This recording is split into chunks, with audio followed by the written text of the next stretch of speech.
హైదరాబాద్లో నిరసనలను అణిచివేయాలని చూశారు. చివరికి చేతులు కాల్చుకునే పరిస్థితికి వచ్చారు.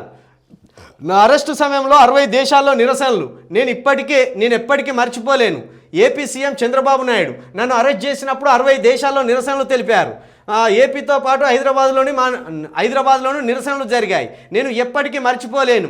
హైదరాబాద్లో ఎవరైతే అణిచివేయాలని ప్రయత్నం చేశారో చివరికి చేతులు కాల్చుకునే పరిస్థితికి వచ్చారు. రైట్గా ప్రజలు ఆమోదించే పరిస్థితికి వచ్చారు అని ఏపీ సీఎం చంద్రబాబు నాయుడు తెలిపారు. శనివారం ఏపీలో మీడియాతో మాట్లాడిన ఆయన పలు ఆసక్తికర కామెంట్స్ చేశారు. ఏపీ ఢిల్లీలో సంక్షేమ పథకాల పేరుతో ఆర్థిక వ్యవస్థను దిగజార్చారని విమర్శించారు. 2047 కల్లా ప్రపంచంలో ఇండియా నెంబర్ 1 లేదా నెంబర్ 2 స్థానంలో నిలుస్తుందని ధీమా వ్యక్తం చేశారు. ఇట్లున్నది. మెల్లగా తెలంగాణ మీద ఫోకస్ చేస్తాడు. 60 దేశం ఇంకా విశ్వంలో 9 గ్రహాల్లో కూడా నా కోసం నిరసన చేసినలా అని చెప్పకపోయాను. 60 దేశాల్లో నిరసనలు చేసినలాట. కమ్మోళ్ళు ఎక్కడెక్కడ ఉన్నారో వాళ్ళే ప్లకార్డులు పట్టుకొని నడిచిండ్రు. ఎవడన్నా సామాన్యుడు చేసిండా నీ కోసం నిరసన? గీత పెద్ద తెలంగాణ 4 కోట్ల మంది ఉన్నారు. ఏ గ్రామానన్నా నీ కోసం అరెస్ట్ చేసిండ్రు ప్లకార్డులు పట్టుకొని తిరిగిండ్లా? కుక్కటిపల్లిలో తిరిగిండ్రు, మియాపూర్లో తిరిగిండ్రు. ఎవరా బ్యాచ్? కమ్మోళ్ళు తిరిగిండ్రు. నీ వల్ల కమ్మోలకు బెనిఫిట్ అయింది కాబట్టి, నీ కులపోలకు బెనిఫిట్ అయింది కాబట్టి గవాళ్ళే ప్లకార్డులు పట్టుకొని తిరిగిండ్రు. దానికి నిరసన అని చెప్పుకుంటే ఎట్లా? ఇప్పుడు అమెరికాలో బాలకృష్ణ సినిమా రిలీజ్ కాగానే, ఎన్టీఆర్ సినిమా రిలీజ్ కాగానే ఒక బ్యాచ్ 100 మంది 200 మంది ఏకమై బైకుల మీద ర్యాలీలు తీస్తారు. ఇక అమెరికా మొత్తం నీకు మద్దతుగా నిలిచినట్ట? అమెరికా వాళ్ళు మొత్తం నీ సినిమా చూసినట్ట? ఈ 60 దేశాలు అంటాను కదా, ఈ 60 దేశాలలో ప్రధానంగా పోయేది ఏ కులాలు? విదేశాలకు అంటే డెవలప్ చెందిన కంట్రీలకు వలసపోయి బతికేది ఏ కులాలు? కమ్మోళ్ళు, బ్రాహ్మణులు, కోటోళ్ళు, రెడ్డోళ్ళు, కాపోళ్ళు. గివిలే పోతారు ఎక్కువ.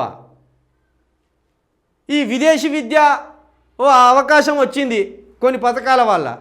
ఈ 5-6 సంవత్సరాల మధ్య కొంత బీసీ వర్గాలు, కొంత ఎస్సీ వర్గాలు, ఎస్టీ వర్గాలు కూడా అంబేద్కర్ విదేశీ విద్య పుణ్యమని పోతున్నాయి. కానీ ఈ 60 దేశాలలో డాలర్ల మైకంలో పడి సంపాదించుకోవడానికి ఉరికినోళ్ళు ఎవరు? ఈ పై స్థాయి కులాలే. కాబట్టి నీ కులం ఎక్కడెక్కడ విస్తరించి ఉన్నదో, నీ కులం వాళ్ళు ఎక్కడెక్కడ బతుకు తెరువు కోసం బెయిన్లో కావాలని నీ కోసం ర్యాలీ తీసింది. తిత్తిగా 60 దేశాలలో తీసినట్టేనా నీ కోసం?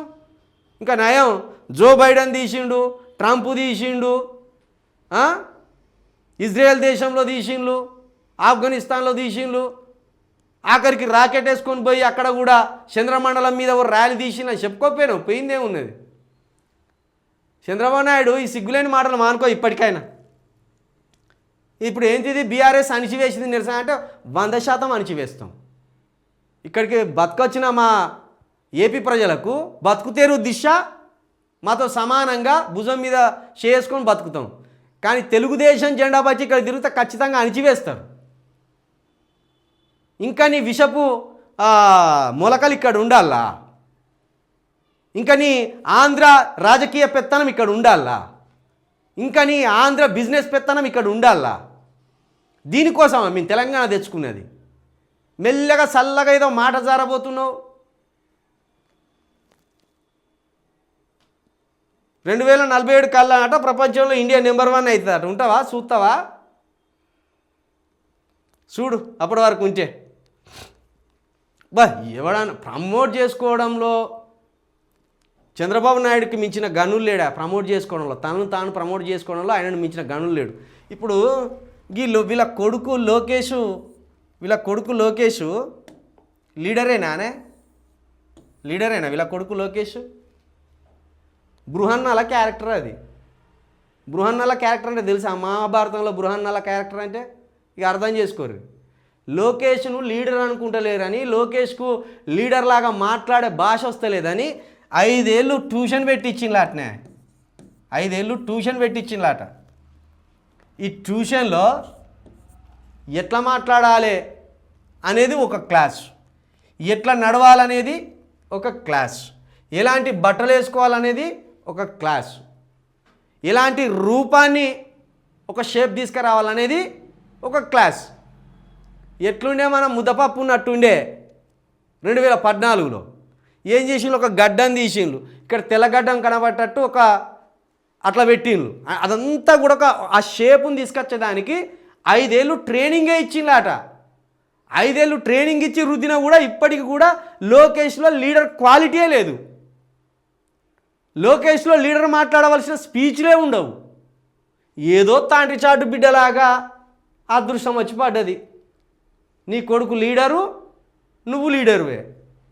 మీ మామ పుణ్యం వల్ల నువ్వు లీడర్ అయినావు, నీ పుణ్యం వల్ల నీ కొడుకు ఇప్పుడు లీడర్ అయింది. ఉప ముఖ్యమంత్రి స్థాయి దాకా వచ్చిండు ఆఖరికి నీ కొడుకు. ఇది దౌర్భాగ్యం, తెలుగు ప్రజల దౌర్భాగ్యం ఇది. కాబట్టి మీరు ఎంత తక్కువ మాట్లాడితే అంత మంచిది చంద్రబాబు గారు. ఎందుకంటే మీది లీడర్ క్వాలిటీస్ కాదు, నీది కానీ నీ కొడుకుది కానీ. నీ కొడుకుది అయితే ఇంకా అద్మానం నీ కొడుకుది. సర్పంచ్కున్నంత తెలివి కూడా నీ కొడుకు ఉండదు.